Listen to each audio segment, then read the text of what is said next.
என் அன்பு குழந்தையே, நீ இத்தனை நாட்கள் காத்திருந்து ஏங்கிக் கொண்டிருந்தாய் அல்லவா? இதோ அந்த செய்தி வந்து விட்டது. மகிழ்ச்சியாகவே கேள் கண்மணி. இன்று இந்த நொடி நீ இத்தனை நாட்களாக பட்டு கொண்டிருந்த கஷ்டங்களை நீ மறந்து விடலாம். எதற்காகவும் பயப்படாமல் நீ தைரியமாக இருக்கலாம். வெகு நாட்களாக நிறைவேறாத காரியங்கள் இப்பொழுது இந்த கணம் உனக்கு நிறைவேறப் போகின்றது. நீ உன்னுடைய துயரத்தில் இருந்து விடுபடப் போகின்றாய். எனவே நீ வீணாக வருத்தப்படுவதை தவிர்த்து விடு. உன்னுடைய வாழ்க்கைக்கு நான் என்று பொறுப்பேற்று விட்டேனோ அன்று முதலே உனக்கான நல்லது அனைத்தையும் நான் செய்து கொண்டேதான் இருக்கின்றேன். உன்னுடைய வளமான வாழ்க்கைக்கு நானே பாதுகாப்பு. உனக்கான நல்ல வாழ்க்கையை நீ கேட்டபடியே அமைத்துக் கொடுப்பேன். வருத்தப்படாமல் பொறுமையாயிரு. கர்ம வினைகளின் பயன்களை இப்பொழுது நீ அனுபவித்துக் கொண்டு வருகின்றாய். பல இழப்புகளை நீ சந்தித்து விட்டாய். உறவுகளிடத்தில் துரோகங்களையும் அவமானங்களையும் சந்தித்து விட்டாய். பல எதிர்பார்ப்புகளை நீ கடந்தும் விட்டாய். நீ கடந்து வந்த கஷ்டங்களை சொல்வதற்கு வார்த்தைகள் இல்லை. ஆனால் எல்லாவற்றையும் மறந்து போவதற்கான காலம் நிச்சயமாக இதுதான். நீ இதன் பிறகு அனுபவிக்கப் போகும் நல்ல காலத்தில் உன்னுடைய அனைத்து துன்பங்களையும் வருத்தங்களையும் நீ நிச்சயமாக மறந்தே போவாய். ஏனென்றால் உன்னுடைய எதிர்கால வாழ்க்கையை நிர்ணயிக்கப் போவது நான். இனி நான் உன்னுடைய வாழ்க்கையின் தரத்தை மாற்றியமைக்கப் போகின்றேன். பல நல்ல திருப்பங்களை உன்னுடைய வாழ்க்கையில் நான் கொடுக்கப் போகின்றேன். உன்னுடைய குடும்பத்தையும் வம்சாவழிகளையும் செழித்து வாழ வைக்கப் போகின்றேன். எத்தனை துன்பங்களை நீ சந்தித்தாலும் எதையும் வெளிக்காட்டாமல் வாழும் உன்னுடைய நற்குணம் எனக்கு மிகவும் பிடித்திருக்கின்றது. பிள்ளையே, சிரித்துக்கொண்டே உன்னுடைய கண்ணீரை மறைத்துக் கொள்கின்றாய். எவ்வளவு நடந்தாலும் எதுவுமே நடக்காதது போன்று நீ நடந்து கொள்கின்றாய். எவ்வளவு கஷ்டங்களை நீ அனுபவித்துக் கொண்டிருந்தாலும் உன்னிடம் கஷ்டமென்று வருபவர்களை நீ விட்டு கொடுக்காமல் அவர்களுக்கான ஆறுதலை நீ அளிக்கின்றாய். நீ உடைந்து போய் இருக்கும் போது கூட மற்றவர்களுக்கு அவர்களுக்கான ஆறுதல் வார்த்தைகளை நீ கொடுக்கின்றாய். எப்பேற்பட்ட குணம் குழந்தையே உனக்கு! இந்த ஒரு குணத்திற்காகவே நான் உனக்கு நன்மைகளை அள்ளித்தரப் போகின்றேன். உனக்கான கால நேரம் வரும்பொழுது நீ செய்த இத்தனை நல்ல காரியங்களுக்குமான சந்தோஷத்தை நீ நிச்சயம் அனுபவிப்பாய். உன்னை பாதுகாத்து கரை சேர்ப்பது என்னுடைய பொறுப்பு என் செல்லமே. நீ கவலைப்படாமல் தைரியமாயிரு. உன்னுடைய அருகில் உன்னுடைய அப்பன் பெருமாள் இருக்க உனக்கு என்ன கவலை? எது நினைத்தும் கலங்காமல் தைரியமாய் இரு. அனைத்தையும் நான் பார்த்துக் கொள்கின்றேன்.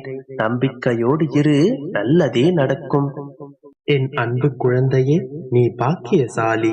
இந்த அற்புதமான நன்னாளில் நீ வேண்டியது உனக்காக வந்துள்ளது. விரைந்து வந்து நிறைவாக பெற்றுக்கொள். இன்று முதலே நிறைவான வாழ்வை நித்தியமாக நீ வாழப் போகின்றாய்.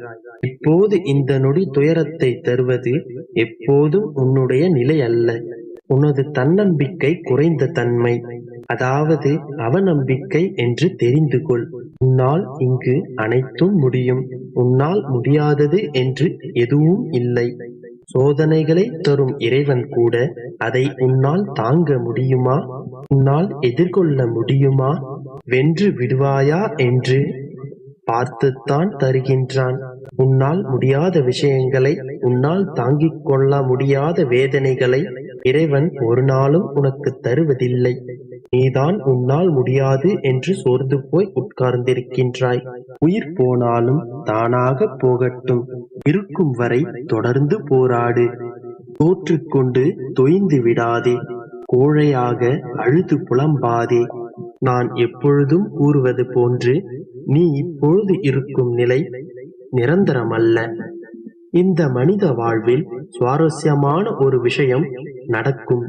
ஒரு நாள் நடந்த நிகழ்வு மற்றொரு முறை நடக்காது. நடந்து போனது கடந்து போனவைதான்.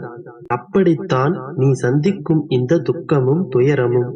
ஒருமுறை இதை நீ கடந்து போய்விட்டால் மறுமுறை இதை நீ சந்திக்க மாட்டாய். உன் வாழ்க்கையில் இந்த ஒரு முறை மட்டுமே இப்படியான கடினமான பாதையை நீ கடந்து செல்ல வேண்டும்.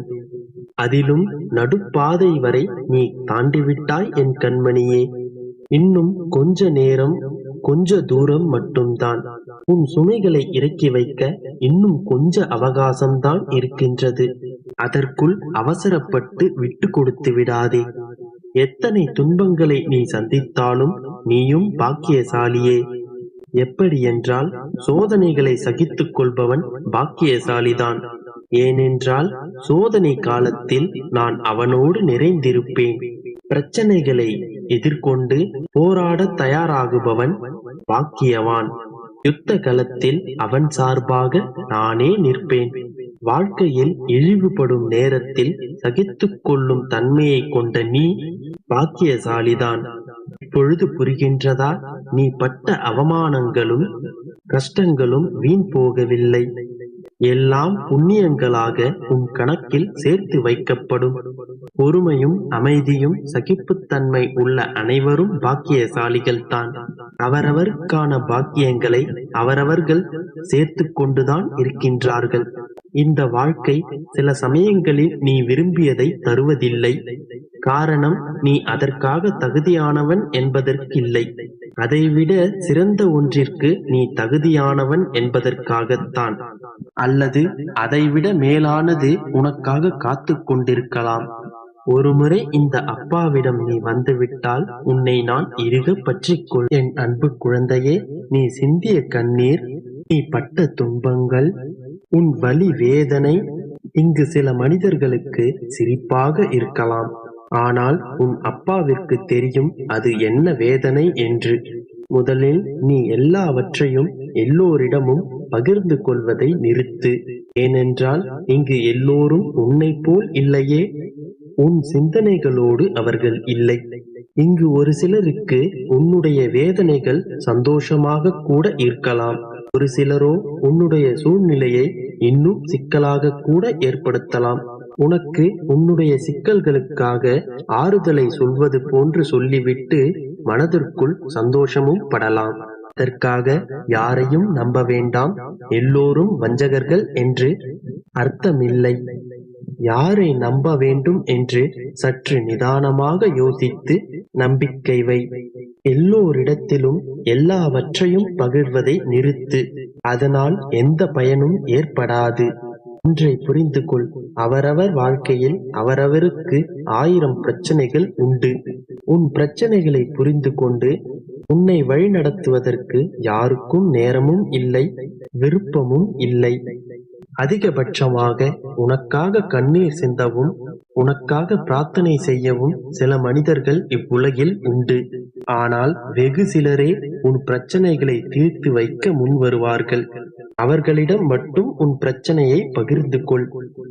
எவ்வாறு அவர்களை நான் கண்டு கொள்வேன் என்று கேட்டால், எவருடைய வார்த்தைகள் உனக்கு தீர்வு கொடுக்கின்றதோ, எவருடைய வார்த்தைகள் உனக்கு மன அமைதியை தருகின்றதோ, எவருடைய வார்த்தைகள் உனக்கு தன்னம்பிக்கை தருகின்றதோ, எவருடைய வார்த்தைகள் உனக்கு ஆறுதலாகவும் உன் ரணங்களுக்கு மருந்தாகவும் இருக்கின்றதோ, உன்னால் வெற்றி பெற முடியும் என்று யார் உன்னை நம்புகிறார்களோ அவர்களை நீ நம்பலாம். எவரிடம் பேசும்போது நேர்மறையான எண்ணங்கள் உன் மனதில் எழுகின்றதோ, எவரிடம் பேசி முடித்த பின் ஒரு நிம்மதியை உணர்கின்றாயோ, என்னாலும் முடியும் என்கின்ற ஒரு நம்பிக்கை துளிர் விடுகிறதோ, அவர்களை இறுக பற்றிக்கொள். இந்த உணர்வை தராத எவரிடத்திலும் நீ உன் விஷயங்களை பகிர்ந்து கொள்ளாதே. அப்படி செய்தால் உன்னுடைய சுமைகள் இன்னும் கூடிவிடும், உன் பிரச்சனைகள் இன்னும் நீண்டுவிடும்.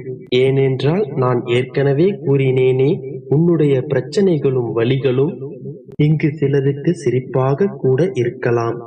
எவர் உன்னை பார்த்து சிரித்தாலும் யாருடைய வேதனைகளையும் பார்த்து நீ சிரித்து விடாதே. ஏனென்றால் நீ என் பிள்ளை. உன் வேதனைகளை அறிந்த நான் அதற்கான வழிமுறைகளையும் மருந்துகளையும் நிச்சயமாக தருவேன். யாரை நம்ப வேண்டும் என்று புரிந்து கொண்டாயா? உன் பிரச்சனைகள் விரைவில்